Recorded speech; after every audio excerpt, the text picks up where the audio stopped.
শেখ আর একবার প্রশ্ন করেছেন যে এক মুক্তাদি অন্য মুক্তাদির সামনে সুতরা রেখে সামনে দিয়ে যায়, এটা কি যাওয়া ঠিক হবে? আচ্ছা, কিছু না পেলে দাগ টেনে নেওয়ার হাদিস সহি না। একটা হাদিসে আছে কিছু যদি না পাও তো দাগ টেনে নেবে, এই হাদিস কিন্তু সহি না। অতএব এই যে দাগ, কার্পেটের যে দাগগুলো দেখছেন, ভাববেন যে এটা আমার সুতরা। ওই যে কার্পেটে দেখেছেন দাগ আছে, কার্পেটের দাগগুলোকে সুতরা মানা যাবে না। সিজদা করে দেখান, দিয়ে মোটামুটি যেন আপনার সুতরা থেকে আধ হাত জায়গা থাকে, আপনার সিজদার জায়গা আর সুতরা।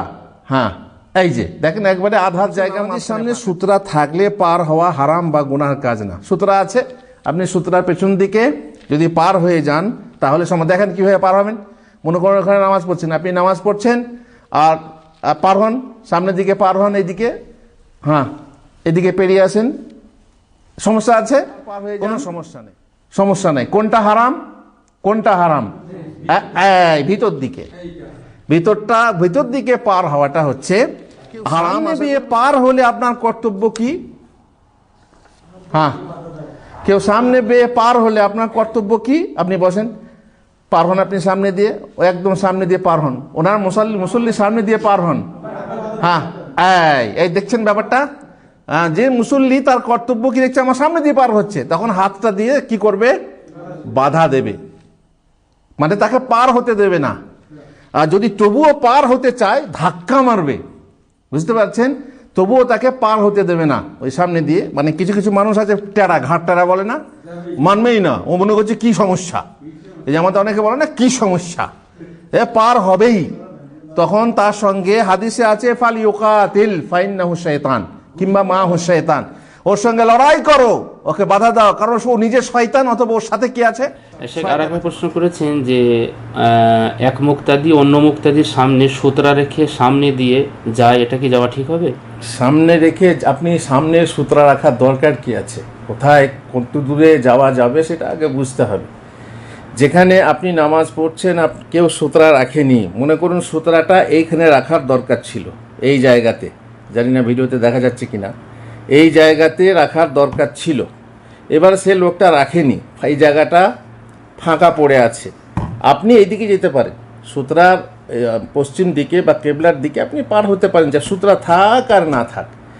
কিন্তু যদি সেরকম জায়গা না থাকে, এরকম দেওয়াল থাকে বা যাওয়ার কোনো রাস্তাই না থাকে, সে যেখানে নামাজ পড়ছে সেখান দিয়েই যেতে হবে, তখন যদি আপনি সুতরা রেখে যান তাও আমরা জায়েজ বলেছেন। তা আপনি কিন্তু সুতরা রাখার জন্য আদিষ্ট নন। সুতরা রাখার জন্য আদিষ্ট যে নামাজ পড়ছে তার উচিত হলো যে তার সামনে সুতরা রেখে নামাজ পড়বে। এখন যদি এই অবস্থা হয়, যদি আপনি এমন অবস্থায় পড়েন তো সুতরা রেখে যেতে পারেন, বলা হয়েছে জায়েজ আছে। কিন্তু যদি আপনার এই যাওয়ার জায়গাটা এই সুতরা রাখার জায়গার বাইরে হয়, পশ্চিম দিকে হয়, রাখারই দরকার নেই, আপনি এমনি যেতে পারবেন। আশা করি বোঝাতে পেরেছি। আমার একটা ভিডিও আছে, দেখে নেবেন সুতরা কিভাবে রাখতে হবে, না রাখলে কত দূরে যেতে পারবেন আছে। জাযাকাল্লাহ খায়ের। সম্মানিত শেখের হয়তো অনেক ভাইরা নাও জানতে পারেন, ইউটিউব চ্যানেল আছে আব্দুল হামিদ আল ফাইজি আল মাদানী, ওই ইউটিউব চ্যানেলে গিয়ে সার্চ করতে পারেন। ওখানে আরও অনেক প্রায় 1000-এর ওপরে ভিডিও ইনশাআল্লাহ শেখের আছে, অনেক ইনশাআল্লাহ উপকৃত হবেন। জাযাকাল্লাহ। আসসালামু আলাইকুম ওয়া রাহমাতুল্লাহি ওয়া বারাকাতুহু। আলহামদুলিল্লাহি রাব্বিল আলামিন ওয়াস সালাতু ওয়াস সালামু আলা রাসূলিহিল কারীম ওয়া আলা আলিহি ওয়া সাহবিহি আজমাইন। আজকে 27শে নভেম্বর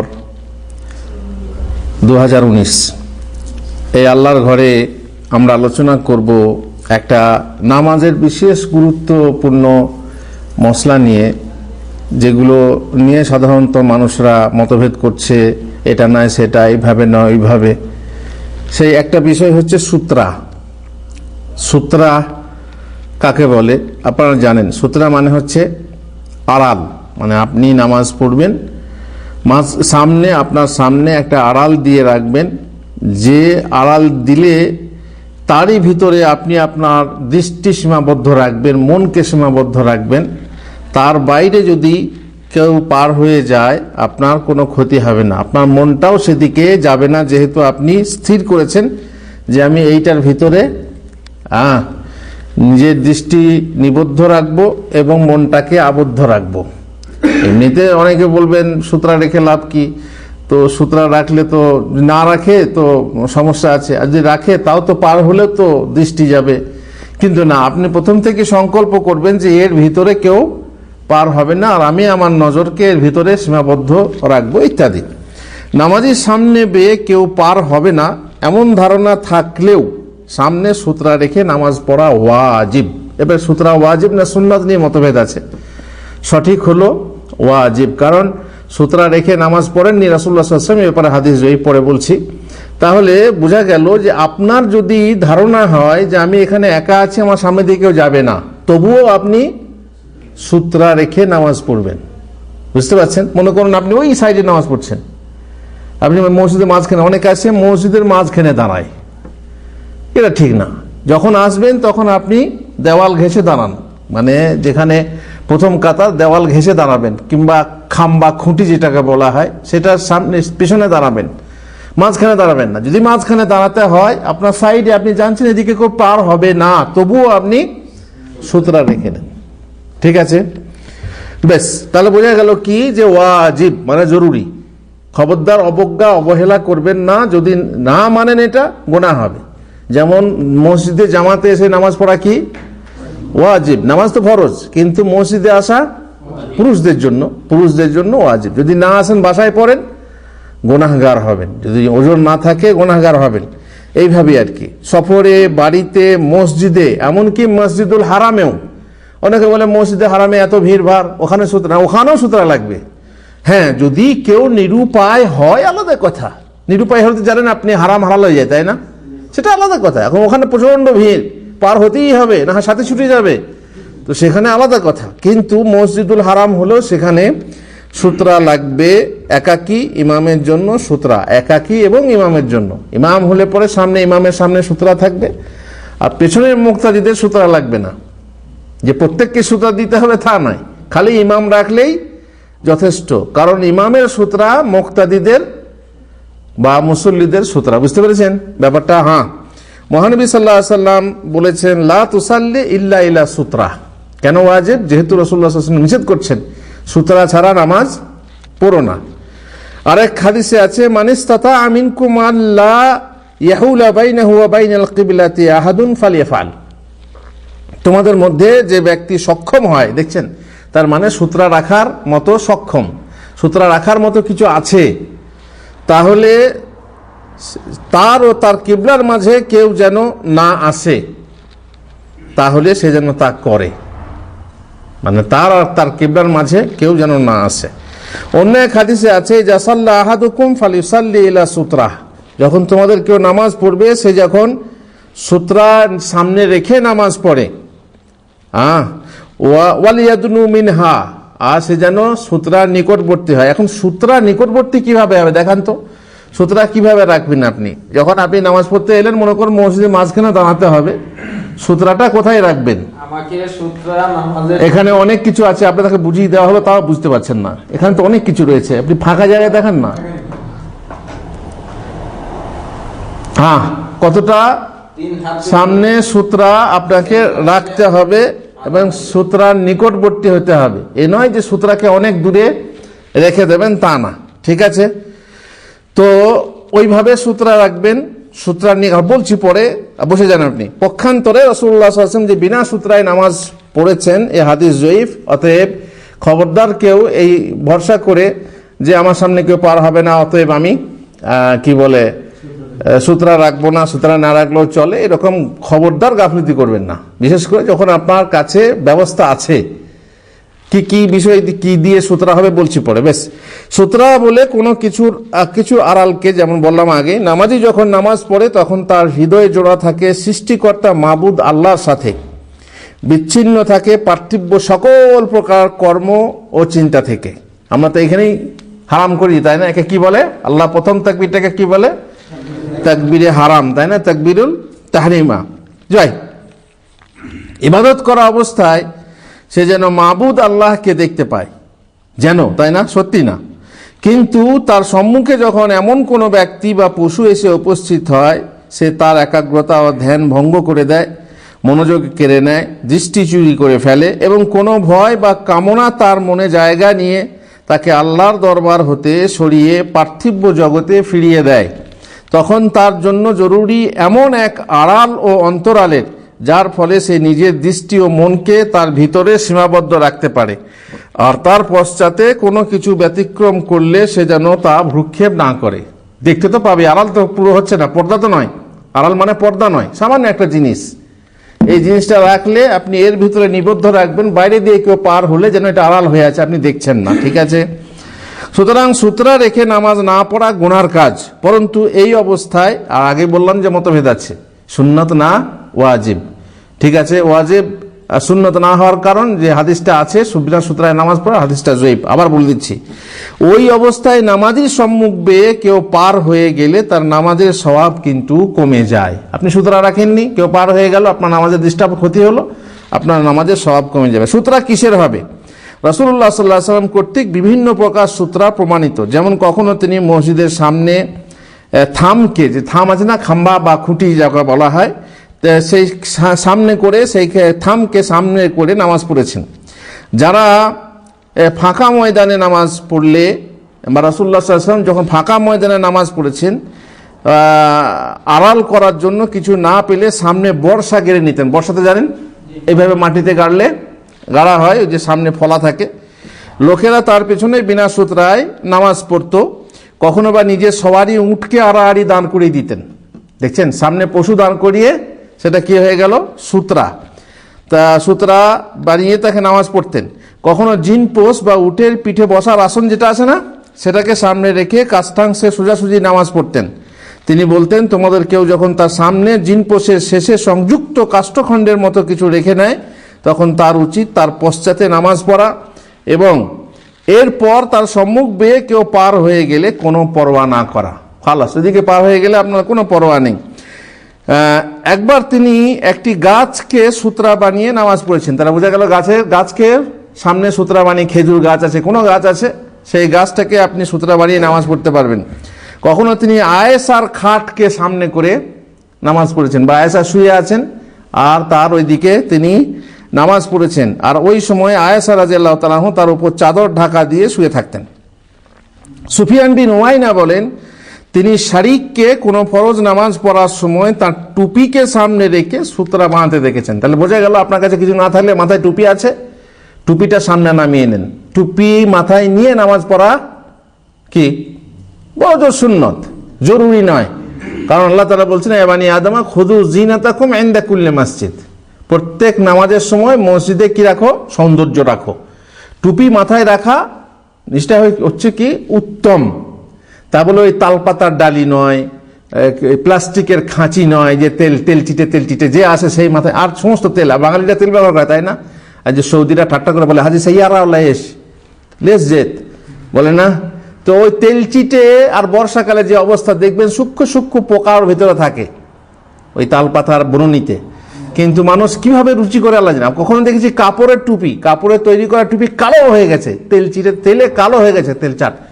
অতএব সেই টুপি মাথায় দিয়ে মানুষ নামাজ পড়ে, মানে ঘর থেকে একটা টুপি আনবে, এতেও তাদের কি আছে? কার্পণ্য আছে, শৈথিল্য, আল্লাহুল মুস্তান। অনেকে তো আবার পোঁটা লাগা রুমাল, যে পোঁটা মুছেছে, মুখ মুছেছে, সেইটা নিয়ে মাথায় বাঁধে, মনে করে কি মাথা ঢাকা জরুরি, তাই না? পুরুষের জন্য মাথা ঢাকা জরুরি নয়, ভারী সমস্যা। তো যদি আপনি এলেন, আপনার কোনো কিছুই নেই, এখন আপনার পকেটে মোবাইল আছে, মোবাইলটা সামনে রাখতে পারেন, তো সামনে এইভাবে খোলা রাখবেন না, ওপেন স্ক্রিনটা রাখবেন না। কেন? কারণ তাদের ফোন এলে পরে তখন আপনাকে ডিস্টার্ব করবে, উপর করে রাখেন। বুঝতে পেরেছেন? এই যেমন পানির বোতল আছে, পানির বোতলকে সামনে রেখে দেন। কিছুই নেই, আপনার পকেটে কলম আছে, কলমটা একটু উঁচু হলেই হবে, একটু উঁচু জিনিস হলে, হ্যাঁ। তো টুপিটাও সামনে রেখে নামাজ পড়তে পারেন। সামনে বসে থাকা কোনো মানুষ বা নামাজিকে সূত্রা বানাতে পারেন। আপনার সামনে সব মুসল্লি আছে, তাকে বসে আছে, কোরআন পড়ছে, ঠিক আছে, আপনি তার পেছনে দাঁড়িয়ে যান, তাকে আপনি সূত্রা বানিয়ে নামাজ পড়তে পারবেন। আচ্ছা, কিছু না পেলে দাগ টেনে নেওয়ার হাদিস সহি না। একটা হাদিসে আছে, কিছু যদি না পাও তো দাগ টেনে নেবে, এই হাদিস কিন্তু সহি না। অতএব এই যে দাগ, কার্পেটে যে দাগগুলো দেখছেন, ভাববেন যে এটা আমার সূত্রা। ওই যে কার্পেটে দেখেছেন দাগ আছে, কার্পেটের দাগগুলোকে সুতরা মানা যাবে না। তেমনি কার্পেটের শেষাংশ, ওই যে কার্পেটটা দেখছেন, আপনি ভাববেন যে আমি কার্পেটে দাঁড়িয়ে আছি, কার্পেটটা শেষ প্রান্ত আমার সুতরা, না, তা হবে না। বরং কি করতে হবে, কোনো উঁচু জিনিস তার সামনে রাখতে হবে, উঁচু জিনিস রেখে তবে তারপরে নামাজ আপনার সুতরা বানাতে হবে। বেশ, উটের পেটে স্থাপিত জিন পোষের পেছনে সংযুক্ত কাষ্ঠখণ্ড যে বলা হলো, তা মোটামুটি কতটা উঁচু হতে হবে? কম বেশি 1 হাত, 1 হাত থেকে কম কিংবা 1 হাত থেকে বেশি যদি হয়, আধা মিটার 47 সেন্টিমিটার উঁচু মোটামুটি, তাতে এটাই হচ্ছে সুন্নত। বুঝতে পেরেছেন? কোনো দাগ সুতরা হবে না এটা বলা হলো। তবে যে বস্তু মাটি বা মশাল্লা থেকে একটু উঁচু হয়ে থাকে তাকেই সুতরা বলে ধরে নেওয়া যাবে। বুঝলেন? উঁচু না হলে পরে সুতরা ধরা, আমার চোখে চশমাটা আছে, চশমাটা খুলে সামনে রেখে দিলাম, চলবে চলবে না? চলবে, এটা উঁচু হয়ে থাকবে, তাই না? এইভাবে যে কিছুই নাই তো আপনার সাথে গামছা আছে, গামছাটা সামনে রেখে নিলেন, সুতরা হয়ে গেল। বেশ, মুসাল্লা, চাটাই বা কার্পেটের শেষ প্রান্তকে বললাম যে সুতরা বানানো যাবে না। সুতরা কত দূরে রাখতে হবে এটাও আগে থেকে বলা হলো। তোমাদের মধ্যে কেউ যখন নামাজ পড়বে তখন সে যেন সামনে সুতরা রেখে নামাজ পড়ে, নিকটবর্তী হয়, যাতে শয়তান যেন তার নামাজকে নষ্ট করে না দিতে পারে। একবার তিনি কাবা শরীফের ভিতরে নামাজ পড়লে তার ও দেওয়ালের মাঝে মাত্র 3 হাত তফাৎ ছিল। তাহলে বোঝা গেল 3 হাত দূরে সুতরা হতে হবে।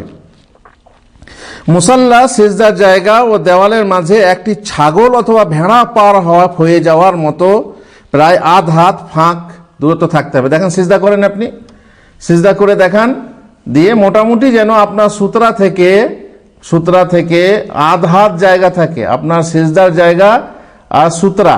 হ্যাঁ, এই যে দেখেন, একবারে আধ হাত জায়গা মাঝখানে ফাঁক আছে, একেবারে মানে লেগে পড়বেন না। যেমন দেখান, একবার দেখান, অনেকে যদি কেউ নামাজ পড়ে একবার কাছে ঠেকিয়ে দেয়, মাথাটা কাছে ঠেকিয়ে দেয়, বুঝতে পারছেন না?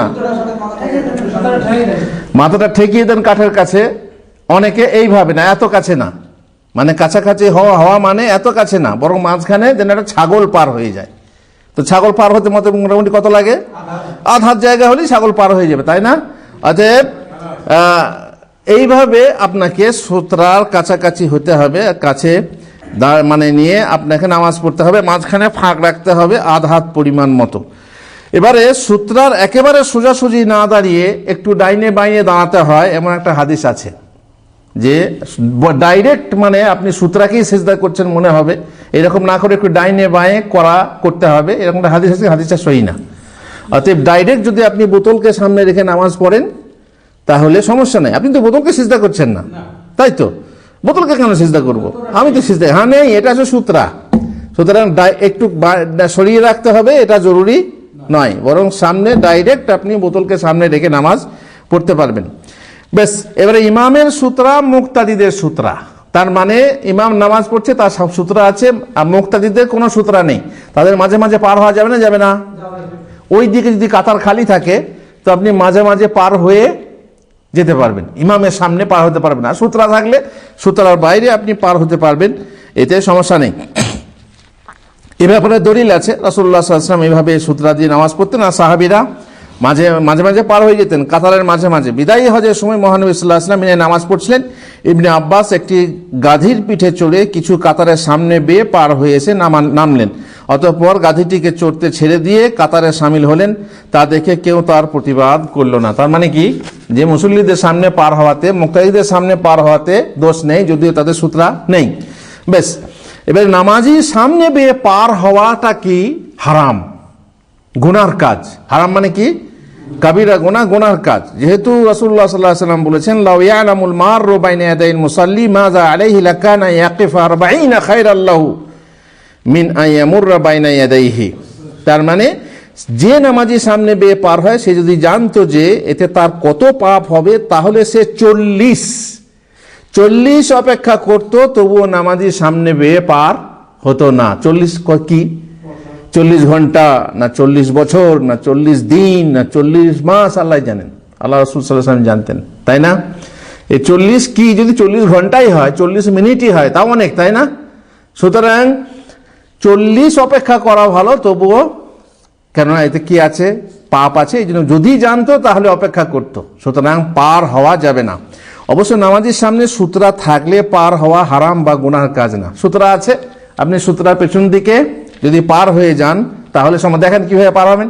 মনে করেন ওখানে নামাজ পড়ছেন, আপনি নামাজ পড়ছেন আর পার হন, সামনের দিকে পার হন, এইদিকে, হ্যাঁ এদিকে পেরিয়ে আসেন, সমস্যা আছে? কোনো সমস্যা নেই। আবার পার হয়ে যান, সমস্যা নেই। কোনটা হারাম? কোনটা হারাম? ভিতর দিকে, ভিতর দিকে পার হওয়াটা হচ্ছে হারাম। আশা করি বুঝতে পেরেছেন। অনুরূপ সূত্রা না থাকলেও যদি নামাজির সামনে প্রায় 3 হাত দূর থেকে পার হয় তাহলেও গুনাহ হবে না। এখন মনে করুন সূত্রা নেই, সরিয়ে দেন সূত্রাটা, সূত্রা সরিয়ে দেন, এখানে সরিয়ে দেন। হ্যাঁ, এবার মনে করেন আপনি নামাজ পড়ছেন, সিজদা করেন, সিজদা করেন, আপনি পার হবেন। আপনার সূত্রা আপনি দেখছেন যে সূত্রা নেই, আপনি পার হবেন। কত দূর থেকে পার হতে পারেন? 3 হাত। ওই মুসল্লির পা থেকে 3 হাত। তার মানে যেখানে ও সূত্রা রাখা দরকার ছিল সেই জায়গার কেবলার দিকে। বুঝতে পারলেন ব্যাপারটা? সূত্রা রাখা দরকার কোথায় ছিল? দেন সূত্রাটা দেন, কোথায় রাখার দরকার ছিল? এই জায়গাতে। আর তার মানে আপনি ওর থেকে যে বাইরে জায়গা আছে এইদিকে পার হতে পারবেন। সূত্রাটা নেই, সূত্রাটা নেই, তবুও আপনি এদিকে পার হতে পারবেন। যেখানে সূত্রা রাখা দরকার ছিল সে রাখেনি, সে আপনি তখন এদিকে পার হতে পারবেন। বুঝতে পারছেন বিনা সূত্রায়? এখন সূত্রা নেই, এখন আসেন, আবার আসেন, সূত্রা নেই, আপনি কি সূত্রা রেখে পার হবেন? মনে করেন সূত্রাটা নেই, সরিয়ে দেন, সরিয়ে দেন, সূত্রাটা নেই। হ্যাঁ, এবার আপনি এইদিকে পার হবেন। অনেকে করে কি, একটা সূত্রা সামনে রেখে দেয়, নিয়ে পার হয়। এটা কি জরুরি? এটা কি জরুরি? জরুরি না। কারণ তো সুযোগ রয়েছে, যেখানে সূত্রা রাখা দরকার ছিল সেখান থেকে বাইরে আপনি পার হচ্ছেন, তখন সূত্রা রাখার কি দরকার আছে? এখন যদি বলেন হুজুর ওই রকমও জায়গা নেই, তার মানে দেওয়াল আছে আর নামাজ পড়ছে, আর ওই হাত বেশি ফাঁকও নেই, এখন আমাকে ওইদিকে পার হয়ে যেতে হবে, সেক্ষেত্রে সূত্রা রেখে যাব না যাব না? সূত্রা রেখে যাওয়া যাবে না যাবে না? আমাদের দেশে ফতোয়া জানেন, আপনারা শুনেছেন, সূত্রা জরুরি। অতএব অনেকে রেখে যায়। তো রেখে যখন এটা যাওয়ার ওলামাদের কোনো কিতাবে আছে কি না? কিতাবে আছে, কাশাফুল কেনা বলে একটা কিতাব আছে, তার প্রথম খণ্ড 376 পৃষ্ঠাতে একটা কথা আছে। এটা হাদিস না, হাদিসে নেই যে তুমি 40 দিন অপেক্ষা করো তবুও তুমি পার হইও না, এটা আছে, তাই না? কিন্তু বলা হয়নি যে একটা সূত্রা রেখে দাও নি পার হও। তার মানে হাদিসের বা শরীয়তের এটা বিধান নয় যে আপনি সূত্রা রেখে পার হবেন। কিন্তু যদি পার হতে হয় তাহলে কি আমি তার সামনে দিয়ে পার হয়ে যাব না সূত্রাটা রেখে যাব? এই হচ্ছে কথা। এখানে বলা হয়েছে ফাইন আরাদা ইয়ামুররা মিন বাইনি ইয়াদাইহি ফালা মানি মিন আই ইয়ানসিবা আসান আও কুরসিয়ান আও ইয়ামুরা শাখসান ইয়াকিফা আমামাল মুসাল্লি। যদি পার হতেই হয় আর কোনো উপায় নেই, দূরে থেকেও পার হওয়া যাবে না, তাহলে তার সামনে একটা কিছু রেখে দিয়ে তারপরে তার কেবলার দিকে পার হয়ে যাবে। বোঝা গেল? ভিত্তি আছে, তবে ওলামাদের ফতোয়া, এটা কোনো হাদিসের এ নয়। আর যখন আপনার কোনো সুযোগ থাকবে, যেখানে সূত্রা রাখা দরকার ছিল রাখেনি, তার এই দিকে পার হলে পরে আপনার কোনো সমস্যা নেই। অনেকে মনে করে গোটা মসজিদেই পার হওয়া যাবে না, হ্যাঁ গোটা ওখানে নামাজ পড়ছে এই পর্যন্ত পার হওয়া যাবে না, এরকম না, এটা ঠিক না। কারণ যেখানে সূত্রা রাখা দরকার ছিল সেই জায়গার কেবলার দিকে যদি পার হন তাতে সমস্যা হবে না। আশা করি বুঝতে পেরেছেন। এখন মনে করুন একটা লোক কোরআন পড়ছে, বসে কোরআন পড়ছেন, আপনি ওখানে কোরআন পড়ছেন, ওখানে বসেন, আর একটা লোক পেছনে নামাজ পড়ছে, হ্যাঁ ওখানে নামাজ পড়ছে। এখন রাজন আপনি উঠে চলে যাবেন, আপনার দরকার আছে, উঠে যাবেন, যেতে পারেন না? পারেন না? কিভাবে যাবেন দেখি?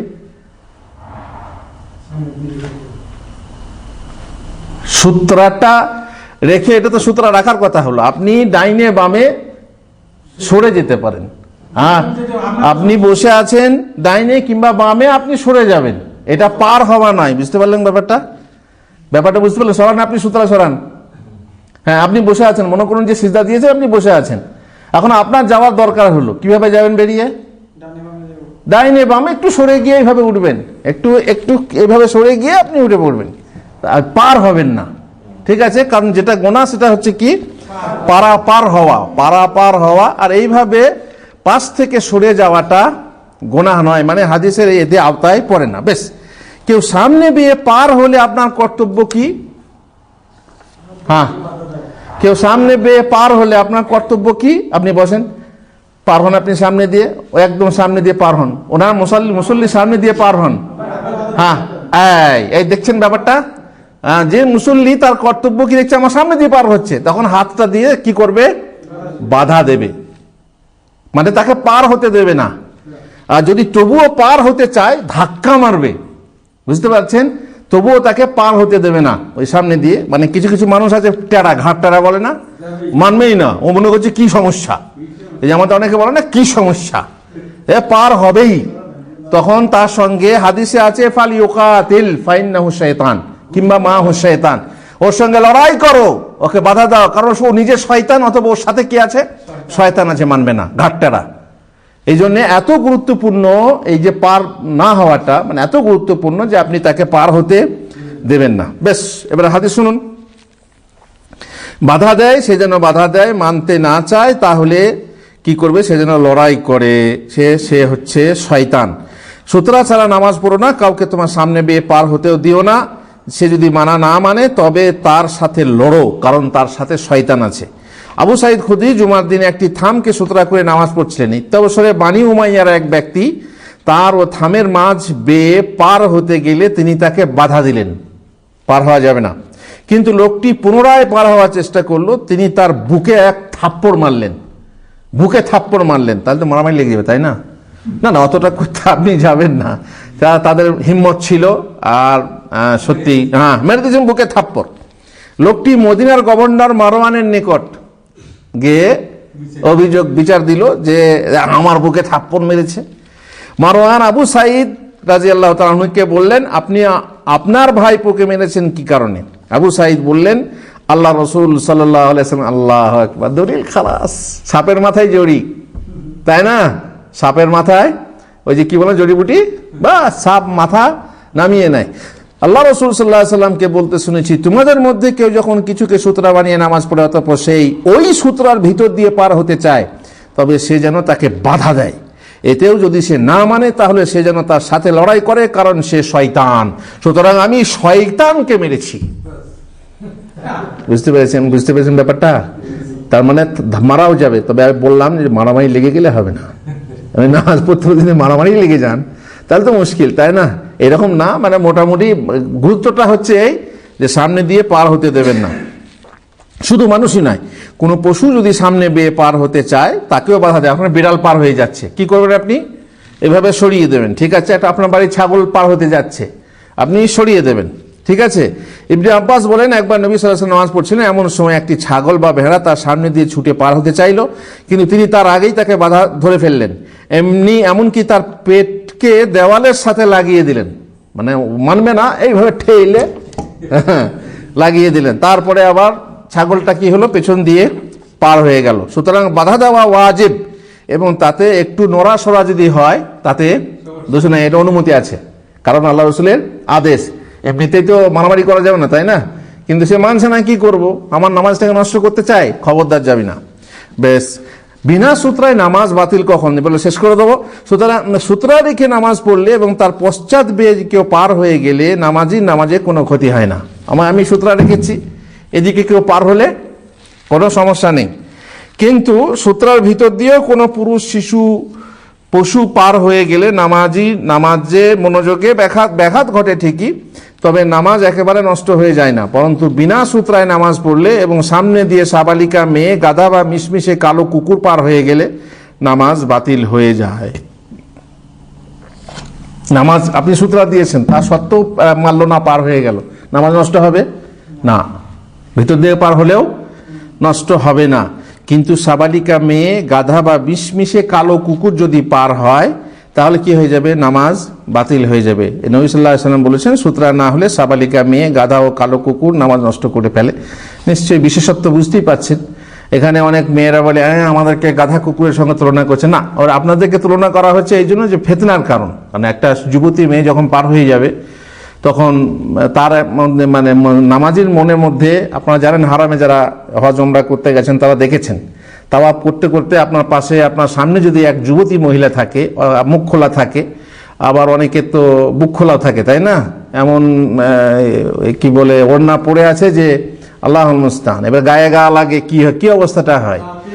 তারপরে নামাজ পড়ছেন, আপনার সামনে দিয়ে পার হয়ে যাচ্ছে একবারে সেই সুন্দর ম্যাক্সি। আল্লাহ, নামাজ ক্ষতি হবে এতে, নামাজে এই জন্য ক্ষতি হবে যে আপনি মনটাকে তার চুরি করে নিচ্ছেন, যেমন এই গাধা করে, যেমন এই কুকুর করে। তা আপনাকে কুকুরের সঙ্গে তুলনা করা হয়নি, বরং আপনি যে একটা ফিতনা, সেই ফিতনাটা প্রকৃতিগতভাবে পুরুষের মনে করে আকর্ষণ সৃষ্টি করে, এই জন্যে বলা হয়েছে, তুলনা করা হয়নি। বুঝতে পেরেছেন?